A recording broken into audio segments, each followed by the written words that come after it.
Hi everyone, Simon Keeling here on Monday the 9th of March. Thanks again for watching. This is your week and weekend ahead outlook, brought to you exclusively by Fly Magazine in association with weatherschool.co.uk. And we're going to be limited for flying windows during the course of this week. You might know that because I've got several flying lessons booked in. Always the way, isn't it? So it's a mixed week. It's going to be breezy, there'll be showers, there'll be periods of rain. A few weather windows in there, but I think lasting for a few hours rather than a day or several days, which of course is what we're looking for. Early indications, really early indications that next week may be a little bit better, but I'm not pinning too much on that just at the moment. I think we've got to put up with what we've got for a wee while longer. Now, those of you who've been to Aviation Weather School will now know how to be spotting those weather windows. And if you've not been to Aviation Weather School yet, and why ever not, this is your chance. I've got a new date announced of Saturday, the 6th of June for Aviation Weather Part 1. Now, this is where we build your confidence in your ability to be able to look at official forecasts and know that they're going to be correct, and also your own ability in being able to make forecasts and correct those official forecasts yourself, and to be able to plan up to 5 days in advance. And it's for flying in the UK, in Europe and elsewhere around the world. So if you've not been yet, do get yourself along. This is your chance. Just go to weatherschool.co.uk. That's the page that you'll see.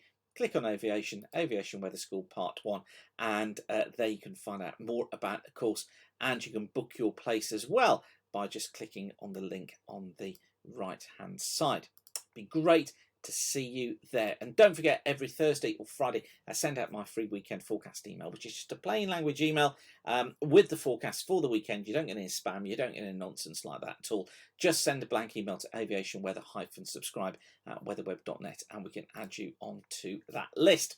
Now, this is how things look for this afternoon. We've got rain coming into the west associated with a warm front, some pretty hefty bursts of rain as well, moving their way eastwards during the course of this afternoon. Eastern areas probably hold on to the fair conditions for a time, but that rain and wind and cloud is going to be moving in. Now, on to Tuesday. A weak front is through some central and southern parts of the country on Tuesday. This may have some cloud, some bits and pieces of rain associated with it, but nothing too persistent. I think the main problem really on Tuesday is going to be the wind.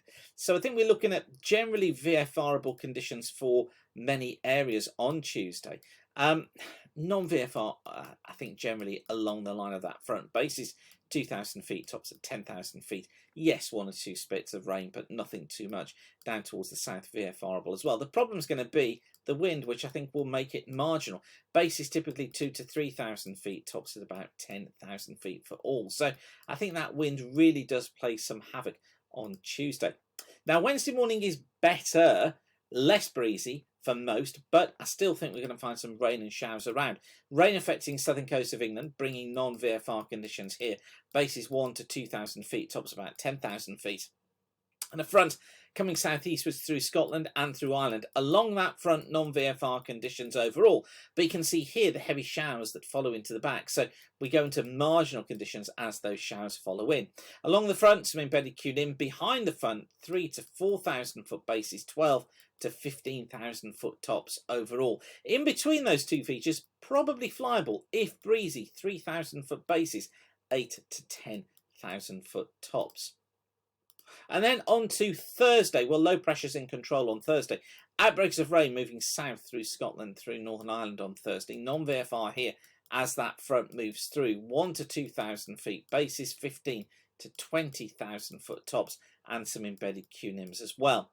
Elsewhere, trough moves its way eastwards during the course of the day. I think I'm going to say mostly VFR-able. It is marginal at times, though, as that rain comes through and with those winds. Bases 2,000 feet, tops to 10,000 to 12,000 feet, and quite breezy too. Now, Friday looks a better day. Keep your eye on this one. It could change, but for now, it's looking better. Ridge of high pressure builds in, brings us a better day. Fair conditions, generally VFR-able, briefly marginal in the showers. Bases around 3,000 to 4,000 feet, tops at around 10,000 to 15,000 feet.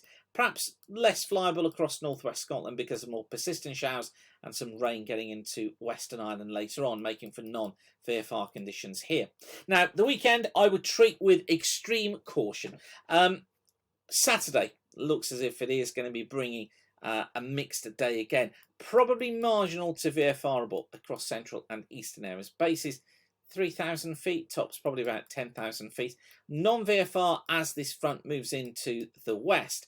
And then for Sunday, well, look at that.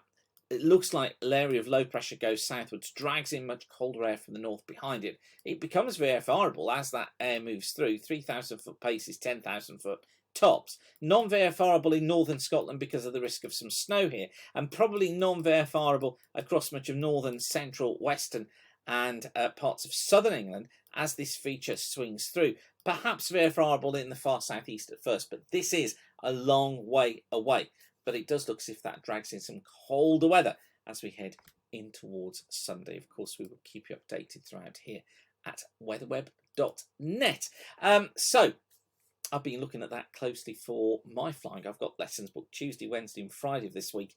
Yeah, looks like it could be some more exams than I end up doing, because it does look as if it's going to be a bit breezy. But I'm hopeful, I am hopeful of getting something in. And I'm putting together some videos as well about my flying and what's been going on. It's just time at the moment. So they will come up. Watch out for those. And I'll just talk about my experience, actually, as being a student pilot.